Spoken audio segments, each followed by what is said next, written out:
Hey guys, this is a easy everyday makeup look when I'm running late and I don't have much time. This is what I like to do in the morning. I'm using the Naked Heat Palette. First, I'm going to go in with the MAC Paint Pot Primer in Soft Ochre. Why I love this primer is because it's like a concealer and a primer all in one. As you can see, I do put on quite a lot of product, but that is because I want to kind of skip the concealer step. So I'm just going to apply this heavy all over my lid. I like to use my finger because I feel like the warmth of my finger helps blend this product. It starts to get hard really quick. So first I'm going to use these two colors and mixing them, Spice and Chaser. And I'm just going to mix equal parts of it on a big fluffy brush. This brush doesn't have a name to it, but it's like an e.l.f. brush I got at Target. I usually, whenever I'm just doing it all over lid color like this really quick, I just look for something that's soft and fluffy that'll kind of just get it done really fast. So as you can see, I'm just going over my whole lid, not doing anything fancy. I'm just making sure that I don't have a line right there on my crease. So I'm just blending it out in circular motions. The bigger and fluffier the brush, I feel like the easier it is to blend. So this brush is awesome, especially when you're in a hurry. And this morning I did not have much time. So I'm just going to blend that out all over my lid. And then just, to do something quick and simple, I'm going to use a lighter color. It's called Ounce. It's one of my favorite colors in the palette because it really brightens up the eye. It's really pretty. Right now I'm just going to use it on my inner corner. And I'm using the Naked brush that comes with the palette. I'm just going to apply that really good on the inner corner just to really open up my eye and kind of give a more bright-eyed effect. Now, when I'm running late and I have no time to do fancy eyeliner or anything, I like to just do that eyeshadow I just showed you and a big eyelash. And of course, fill in your brows. If you don't do your brows, if you don't have time to do anything, you should always do your brows, unless you have really good brows, but not me. Anyways, so I'm using the Ardell Brow Pencil. I like this pencil because I feel like it's very similar to the Anastasia Brow Definer, and it's like half the price, so it's a great, product if you're using it every day and you use a lot of it. But I'm just going in and first straightening out the front part of my brow, and mainly when I fill in my brows, I have to make the ends thicker. For some reason, as they go to the ends, my brows get really thin, but if you decide to fill in your brows, you've never done it before, always try and fill above and not below the brow line. And it'll just give a more polished, lifted effect. And you can see the before and after. I definitely need to fill in my brows. So here I go in with the big eyelash. This is just by Kiss Kiss Couture. I think they're like $4 or $5 at Walgreens. And it's a really full lash, but when you're not wearing much eye makeup, it's awesome. And I'm just going to line my waterline.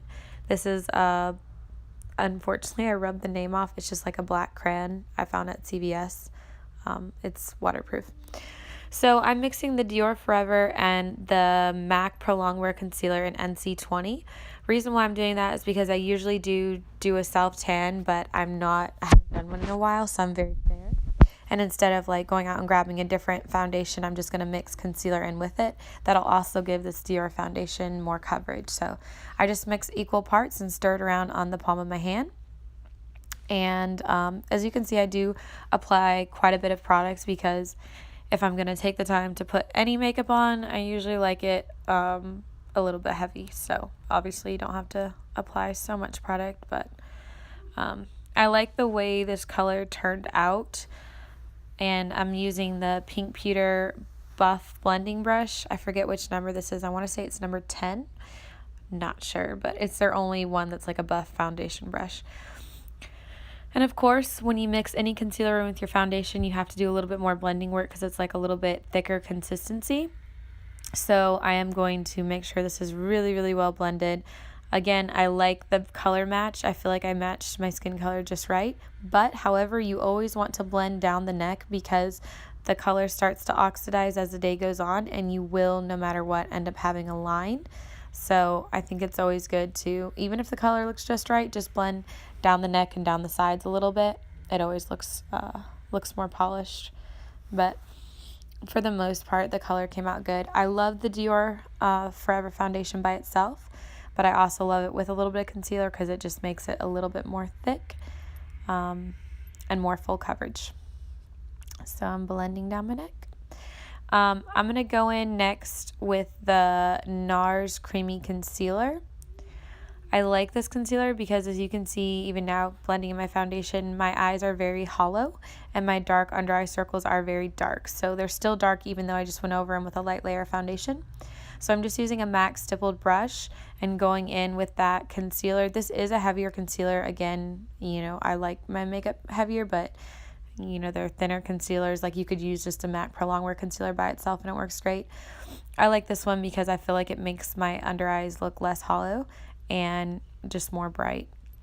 But I'm just going to apply this in a thick layer. I like the center of my face obviously to be brighter for more contoured effects. So I'm really going to work it in under my eyes, around my chin, and down the center of my nose a little bit, just to make sure the inner part of my face is nice and bright. It'll make me look a little bit more awake too, because now that I'm watching this I look really, really sleepy. But anyways, I do have to use my fingers sometimes on those corners. A brush sometimes will leave it streaky, but it depends. You can use a beauty blender and that'll work too. Now going in with the Aurespond setting powder and using a beauty blender to apply it. I like to apply my powder thick because usually I go to work at like 7 a.m. and I'm not done until 7 p.m. So my makeup needs to stay in place. So I will bake that on there, and then using the Real Technique stippled brush, I'm just going to dust away that top layer. When dusting away setting powder, I like to make sure I use a very stippled brush because I like to leave that top layer on there. And you can see a little bit in the camera how it's just flicking away that top layer and not using a hard brush and taking away too much. Okay, the Shade and Light palette from Kat Von D. I'm using the two darker colors and another MAC brush. Unfortunately, it's one of those ones. I've worn the handle so much I can't see the number. I know this brush is like one of their best brushes. I still have it there. It's a contouring brush and it's soft and round. It's one of their most popular brushes, so I know for sure they have it there. But I am going in with my contour a little bit stronger because I am more fair. I really like to edge out my jawline and, of course, my temples, my cheekbones, and the nose area. It just, not only does it bring more color to the face, I feel like it makes your face not look so flat when you contour. So I know that's weird, like your face isn't flat, it is 3D, but it makes it more 3D, if that makes sense. It sounds weird. Now, I always struggle with how I contour my nose. I guess everyone contours their nose differently and would contour their nose differently. So as you can see, I apply the product heavy, I step back, I move my face a little bit and try and make sure I'm liking the way it's looking before I start blending it with my finger. Why I blend it with my finger, I don't know. I feel like it just does better than with the brush and it makes the line not completely disappear. So I usually will put on heavier product with the brush and then just keep flicking it back and forth with my brush and then with my finger and kind of going back and forth like that until the line is diminished on the side, but yet it's still straight. I don't know, it's a hit or miss every morning. All right, now I'm going in with the MAC blush in Gleeful. This product, what I find with my brides and prom girls, is the most universal shade. I can use it on so many different skin types, skin colors. It looks amazing on blondes, brunettes, everything. I love it. Now I'm going in with this spray by, I'm going to butcher the name, guys. I'm going to try so hard. Claudie. And I'm spraying it over my face for hydration, so that way my highlighter would be more poppin'.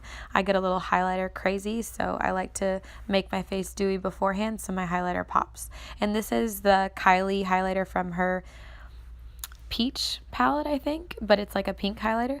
This is a little lipstick that I use with my points at Sephora. It's a Makeup Forever in shade 105. I don't like how this color looks on me. I think it's a beautiful color, but after I put it on, I looked in the mirror, I was like, ugh, I really don't like that.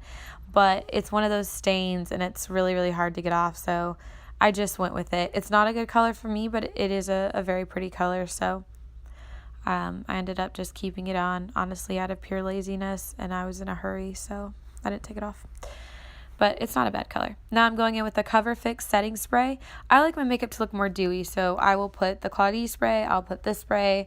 I like my face to look very, very dewy. This Cover Fix setting spray is awesome. I absolutely love it. And now I'm using the Glam Glow Lip Plumper. I always like my lips to look more plumpy. And what's cool about this plumper is it'll keep your lips glossy for hours. And when you're using a very dried out lipstick, I like them to feel more moisturized. So I did like the lipstick better after I put the gloss on it. I just didn't like it by itself. This plumper does hurt, but it ends up looking good. Alright guys, that's the finished product. If you like this video, please subscribe and I will try and make more. Thanks for watching.